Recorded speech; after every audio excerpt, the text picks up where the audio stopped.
नमस्कार, अभिनंदन। प्यारे बच्चों, आज से हम अपनी पुनरावृत्ति आरंभ कर रहे हैं। आपके PA1 के पाठ्यक्रमानुसार हम अपना पाठ्यक्रम पूर्ण कर चुके हैं और उम्मीद है आप लोगों ने भी अपनी उत्तर पुस्तिका में सारा कार्य कर लिया होगा। तो पुनरावृत्ति आरंभ करने से पहले एक बार पुनः मैं आपको अंक अधिभार समझा देना चाहती हूँ, जिससे आपको यह समझ आ जाए कि किस प्रकार आपको प्रश्न दिए जाएंगे और वे कितने अंक के होंगे। जी हाँ, प्रथम प्रश्न के अंतर्गत आपसे गद्यांश का हिंदी अनुवाद पूछा जाएगा, जो 4 अंक का होगा। दूसरे प्रश्न के अंतर्गत किसी एक श्लोक का अर्थ, जो 2 अंक का होगा। फिर 2 अंक के 2 शब्दार्थ, फिर 2 अंक के 2 प्रश्नोत्तर। इसके पश्चात रिक्त स्थान और मिलान। कंठस्थ श्लोक। कंठस्थ श्लोक से तात्पर्य है कोई एक ऐसा श्लोक आपको लिखना है जो आपकी पाठ्य पुस्तिका में तो हो, परंतु आपके प्रश्न पत्र में ना हो। इसके पश्चात पठित गद्यांश। पठित गद्यांश आपके पढ़े हुए पाठों में से भी हो सकता है, और जो पाठ आपके केवल पढ़ने के लिए है, जैसे कि आपका चतुर्थ पाठ है जिसका अभ्यास कार्य आपको नहीं कराया गया है, वह केवल पढ़ने के लिए है, हंसने के लिए है, तो उसमें से पठित गद्यांश पूछा जा सकता है, या अन्य किसी पाठ से भी पूछा जा सकता है। व्याकरण भाग के अंतर्गत धातु रूप 2 पूछी जाएंगी, जो लट, लिट,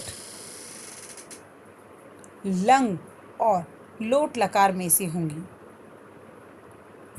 इसके अतिरिक्त शब्द रूप, आपके पाठ्यक्रम में जो शब्द रूप हैं उनमें से किसी एक शब्द रूप की विभक्ति बताकर आपसे प्रश्न पूछा जाएगा। फिर किसी दूसरे शब्द रूप की विभक्ति बताकर उसका प्रश्न पूछा जाएगा।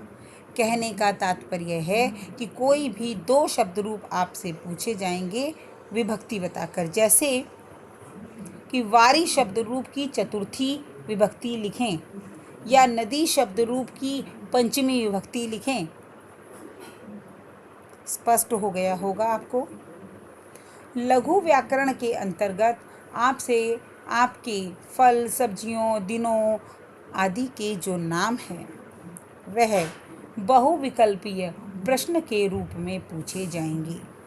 बहुविकल्पीय प्रश्नों से तात्पर्य है कि एक ही प्रश्न के उत्तर के कम से कम 3 से 4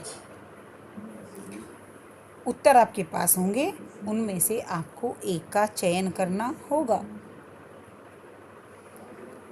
इसी के अंतर्गत आपके प्रत्यय, संधि या इस तरह संख्यावाची शब्द या इस तरह की जो भी चीज़ें आपके पाठ्यक्रम में हैं, वह सभी बहुविकल्पीय प्रश्नों के रूप में पाठ्यक्रम से पूछी जाएंगी।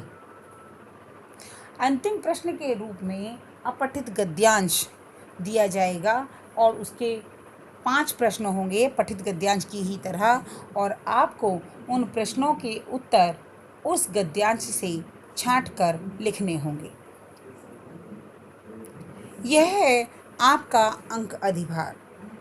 अब पाठ्यक्रम की बात करूं तो पाठ्यक्रम के अंतर्गत आपका प्रथम पाठ सुभाषितानी, दूसरा दुर्बुद्धि विनिश्यति, स्वावलंबन, हास्य बाल कवि सम्मेलन और पंडिता रमाबाई, इन 5 पाठों को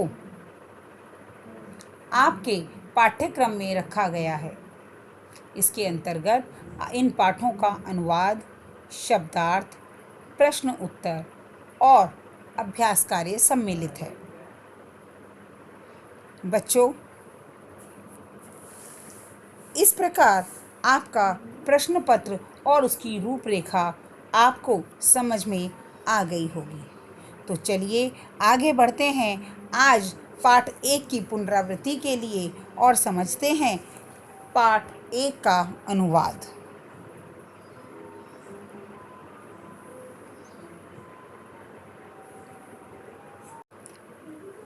तो चलिए चलते हैं आगे।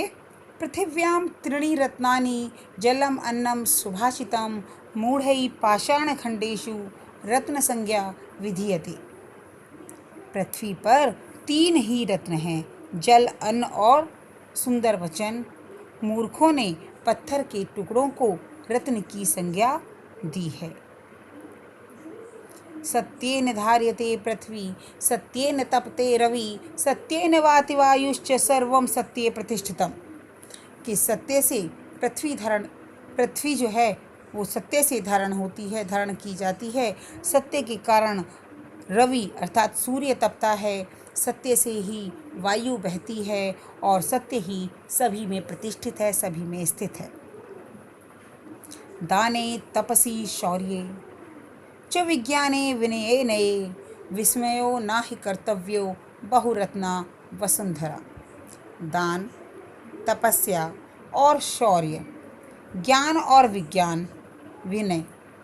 दान, तपस्या, शौर्य, विज्ञान और विनय। दान, तपस्या, शौर्य, विज्ञान और विनय में कभी भी विस्मय, आश्चर्य नहीं करना चाहिए, क्योंकि यह पृथ्वी बहुरत्नों को पैदा करने वाली है। सद्भिरेव सहासीत सद्भि कुर्वित संगतिम सद्भि विवादम मैत्री न सद्भि किंचित आचरेत। न सद्भि किंचित आचरेत। कि सज्जनों के साथ मित्रता करनी चाहिए, सज्जनों के साथ संगति करनी चाहिए, सज्जनों के साथ वाद विवाद करना चाहिए, लेकिन दुष्टों के साथ कुछ भी नहीं करना चाहिए।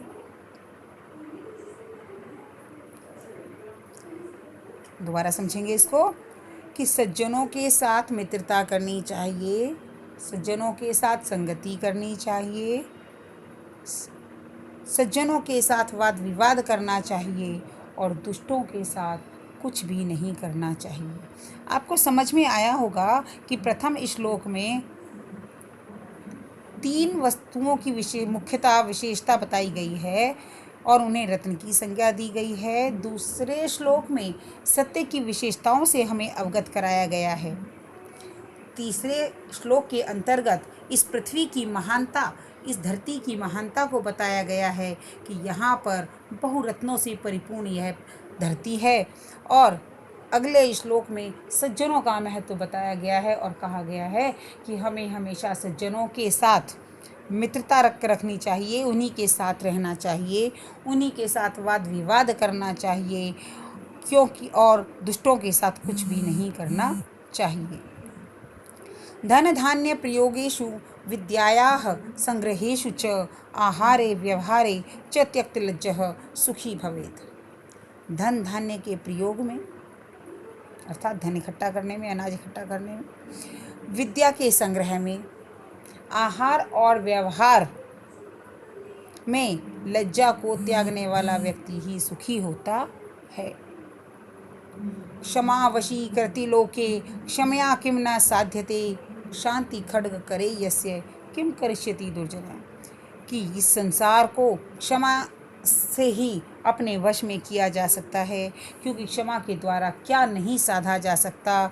शांति रूपी तलवार का जो दुष्ट व्यक्ति हैं, यदि शांति रूपी तलवार आपके हाथ में है तो दुष्ट व्यक्ति उसका क्या कर सकते हैं। कहने का तात्पर्य है कि हमें क्षमा का गुण अपने अंदर रखना चाहिए। सभी को क्षमा करने का जो गुण है वह हमारे अंदर होना चाहिए। जी हाँ, ये श्लोक नैतिक श्लोक हैं, इन्हें समझना और जीवन में उतारना बहुत आवश्यक है। परंतु आज इस पुनरावृत्ति के दिन बस मैं आपसे यही कहना चाहूँगी कि आप इन श्लोकों को भली प्रकार समझ लें और इनका अनुवाद लिख लें। अपने शब्दों में श्लोक का अनुवाद लिखने की कोशिश न करें। एक एक पंक्ति को ध्यान से पढ़कर उसका अनुवाद करना है, उसका अर्थ लिखना है, तभी आप पूर्ण अंक प्राप्त कर पाएंगे। इस पाठ के प्रत्येक श्लोक को यदि आप समझ लेंगे तो आपके लिए शब्दार्थ और प्रश्नोत्तर भी आसान हो जाएंगे।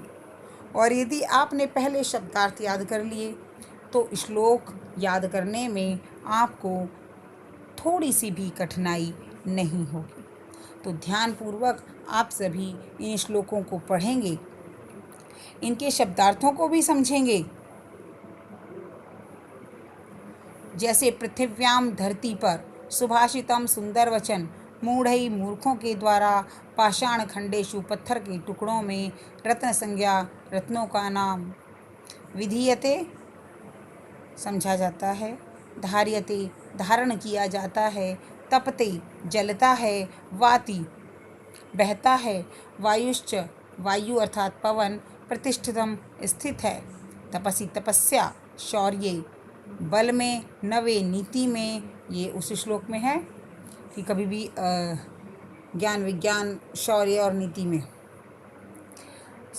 आश्चर्य नहीं करना चाहिए। विस्मय आश्चर्य, बहुरत्ना अनेक रत्नों वाली, वसुंधरा पृथ्वी, सद्भिरेव सज्जनों के साथ, साहसीत साथ बैठना चाहिए, कुर्वीत करना चाहिए, और सद्भि विवादम अर्थात सज्जनों के साथ। मेरे साथ साथ आप प्रतिदिन थोड़ा थोड़ा यह पुनरावृत्ति कार्य करते रहेंगे और आपको जो अभ्यास प्रश्न पत्र भेजा जाएगा 2 या 3 प्रश्न आप उसके रोज करेंगे और जो समझ में नहीं आएगा आप मुझसे पूछेंगे।